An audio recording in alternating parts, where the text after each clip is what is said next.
निहत्थे पर्यटकों पर नहीं हुआ है। देश के दुश्मनों ने भारत की आत्मा पर हमला करने का दुस्साहस किया है। मैं बहुत स्पष्ट शब्दों में कहना चाहता हूं, जिन्होंने ये हमला किया है, उन आतंकियों को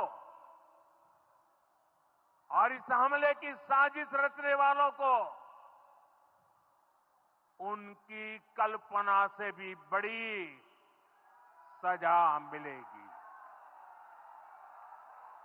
सजा मिलकर के रहेगी।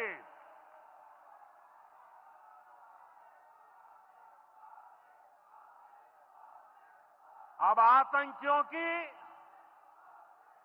बची खुची जमीन को भी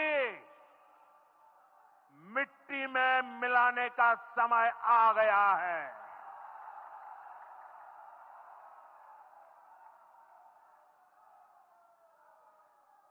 एक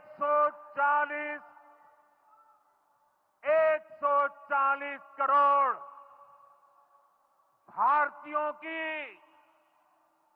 इच्छा शक्ति अब आतंकी आकाओं की कमर तोड़ कर रहेगी।